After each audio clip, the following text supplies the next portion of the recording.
নমস্কার, আমি পৃথা। আমার চ্যানেলের নতুন একটি ব্লগে তোমাদের সকলকে স্বাগত জানাই। আজ কালী পুজোর তৃতীয় দিন, শনিবার। এখন ওই রাত 10টার মতন বাজে। মায়ের বরণ করা হয়ে গেছে। মন্দিরের বাইরে এখন সবাই মিলে একটু নাচানাচি করা হবে, তারপর বিসর্জন করতে যাওয়া হবে।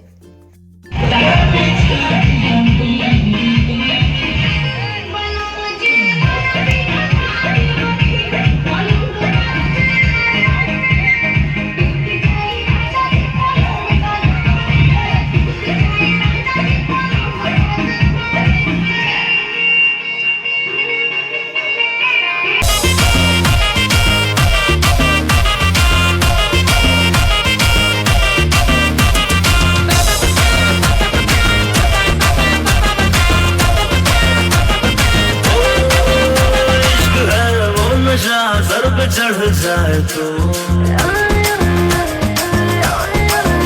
इश्क है वो नशा सर पे चढ़ जाए तो होश हो होशदा हद से बढ़ जाए तो हमको झूम झूम डांस करे, दारू पी के डांस करे, डांस करे, डांस करे, दारू पी के डांस करे, डांस करे, डांस करे, खुल के रोमांस करे, डांस करे, डांस करे, दारू पी के डांस करे, डांस करे, डांस करे।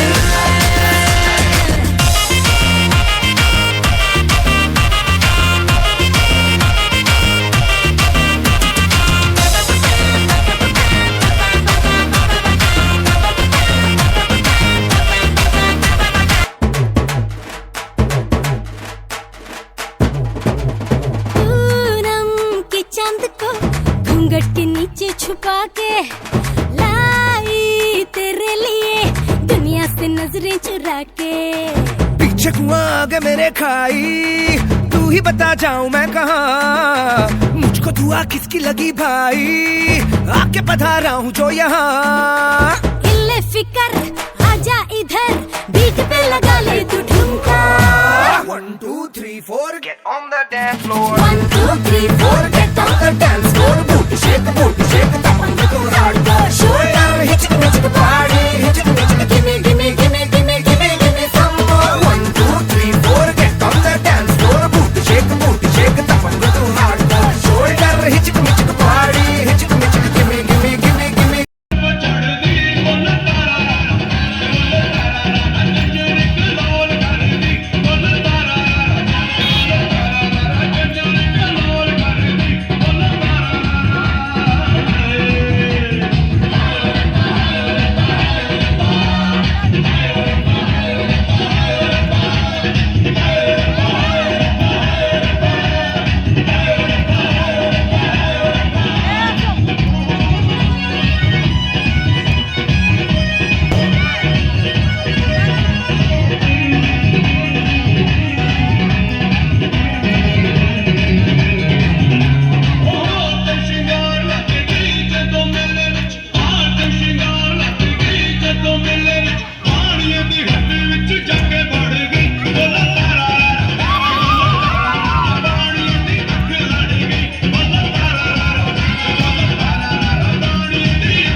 Shake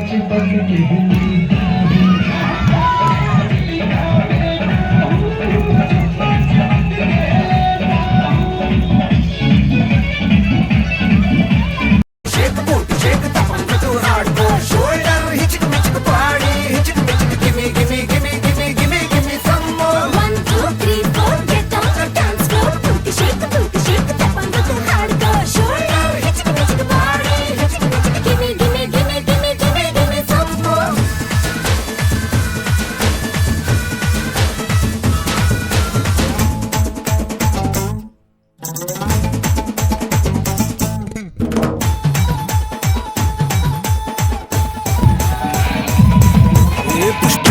हाथ इस पर का cocktail party है, जम के रंग मिला. कर फील कर नाइट ओ दिन कर लाइट ओ मौसम रोमांटिक है लब का बल चला हम तो झूम झूम डांस करें, दारू पी के डांस करें, डांस करें, डांस करें, दारू पी के डांस करें, डांस करें, डांस करें, खुल के रोमांस करें, डांस करें, डांस करें, दारू पी के डांस करें. আমার মা নাচ করতে ভালো পারলেও লজ্জার জন্য আর কারোর সামনে নাচ করে না, তাই আমরা জোর করে মাকে এখানে একটু নাচাচ্ছিলাম। আর কিছুক্ষণ পরই মাকে ভ্যানে তোলা হবে, তারপর বিসর্জন করতে নিয়ে যাওয়া হবে মায়ের মূর্তিটিকে। আসলে তো ঠাকুরের বিসর্জন হয় না, ঠাকুর সবসময়ই আমাদের মধ্যে বিরাজ করেন। ঠাকুরের যদি বিসর্জন হয়ে যেত তাহলে তো আমরাই থাকতাম না। তবুও ওই যে রিচুয়ালস, তাই এখন বিসর্জন করা হবে মা কালীকে। সবাই মিলে এখন ভ্যানে তুলছে।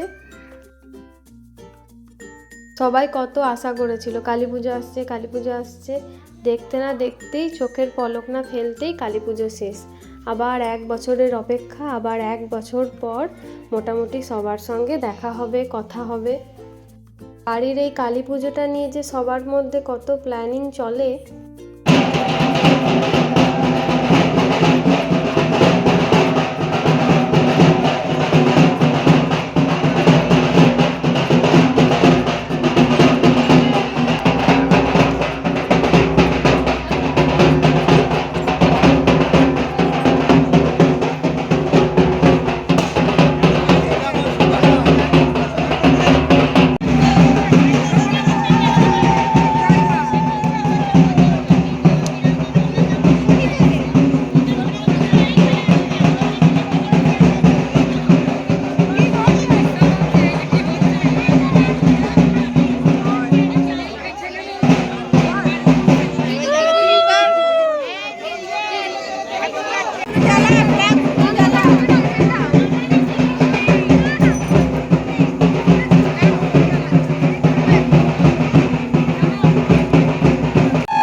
আধা ঘন্টা পর ও আগে থেকে ভয়ে পেছনে 3 কিলোমিটার অব্দি জায়গা রাখতে হবে। একটা বোমের সলতেটা কতক্ষণ পর ভাবছে। আমি তোদের হাতে তাগড়া ফাটিয়ে দিয়েছি। শ্বাস নে, কাল সকালে ফুটবে বেটা, আজকে ছেড়ে দে। কালী পূজায় ফোটানো হয় কালী ফটকা নাকি? কিন্তু ওর ফটকা তো ফাটছে না কালী পুজোয়, সরস্বতী পুজোয় ফাটবে। থেকে কোনোদিনই মা কালীর বিসর্জন দেখিনি। সকালবেলা যে পুকুরে ঘট বিসর্জন করতে গেছিলাম সেখানেই মা কালীকে বিসর্জন করা হবে, তো ওই পুকুর অবধি গিয়ে প্রতি বছরই আবার আমরা বাড়ি ফিরে আসি। বিসর্জন করার জন্য লোক বলা থাকে, তারাই আবার মা কালীকে বিসর্জন করে, আর বাড়ির দুজন বড়রা থাকে। বাবা বলে যে বাড়ির সদস্যদের বাড়ির মা কালীর বিসর্জন দেখতে নেই। শুভ বিজয় বলতে হবে তো, শুভ বিজয়।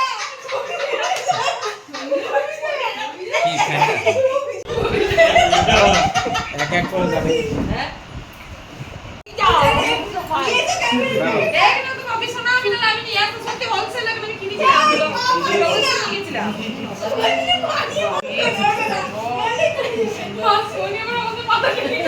মায়ের বিসর্জন করে বাড়ি ফিরে প্রণামের পর্ব শেষ করে এখন আমরা খেতে বসেছি। তাই বাবা এখানে মাটনটা গরম করে নিচ্ছিল আর একটা বাটিতে নিয়ে নিচ্ছিল যাতে সবাইকে দিতে সুবিধা হয়। তবে বাবার মতো মাটন আপাতত কেউ রাঁধতে পারে না। আমি অনেকের হাতেই মাটন খেয়েছি। আর মা এখানে ভালো করে আলু ভাতে মাখছিল। আজকে একদম সিম্পল মেনু ছিল, আলু ভাতে মাটন, আর যারা মাটন খাবে না তাদের জন্য চিকেন আর ভাত। আসলে অনেকটাই রাত হয়ে গেছে তো বিসর্জন করতে করতে, এখন প্রায় 12টার মতন বাজে। তাই অনেক রকম মেনু করলে কেউই শান্তি করে খেতে পারতো না ভাতগুলো, তাই একদম সিম্পল মেনু রাখা হয়েছিল। এখন প্রথম ব্যাচ চলছে খাওয়া দাওয়া। আমি, চৈতি দিদি, সৌরভ দা, ওইদিকে জামাইবাবু, কোয়েল দিদি, বুনপো, পরে বাবা, মা, পিসিমণিরা সবাই বসবে। আর ঠাকুমাকে তো আগেই খেতে দেওয়া হয়েছে, কারণ ঠাকুমা তো নিরামিষ খায়। আর এখানে এখন চৈতি দিদি আর সৌরভ দাদা বাড়ি চলে যাচ্ছে, অনেকটাই রাত হয়ে গেছে। কালকে আবার সৌরভদা আসবে আমার কাছে ভাইফোঁটা নিতে। সৌরভদাদের তো এই সামনে বাড়ি, তাই ওরা পুরো পুজোটাই প্রায় বেশিরভাগ টাইমই আসা যাওয়া করেই কাটিয়েছে। ঠাকুমাকে তো অনেকক্ষণ আগেই খেতে দেওয়া হয়েছে, ওই যে বসে বসে খাচ্ছে, কিন্তু খাওয়ার একদমই মন নেই। খাবারটা যেন ভেতর দিকে ঢুকছেই না, কোনো রকমে আর কি পার করছে খাবারটা। আসলে এত খাটনি হয় এই পুজো দিন, তারপর ঠাকুমার তো খুব শরীর খারাপ হয়ে যায়। আর এখানে এখন জামাইবাবু আর বোনপো মিলেই পুরো পরিবেশনটা করলো। পিসিমণি, পিসেমশাই, বাবা এখানে খেতে বসেছিল। সবাই খাওয়া দাওয়া করুক, আমিও আজকের ব্লগটা এখানেই শেষ করছি। আবার আসবো পরে নতুন একটা ব্লগ নিয়ে। ততদিন সবাই সুস্থ থেকো, ভালো থেকো, আর ভিডিওটি ভালো লাগলে অবশ্যই লাইক, শেয়ার আর সাবস্ক্রাইব করে দিও।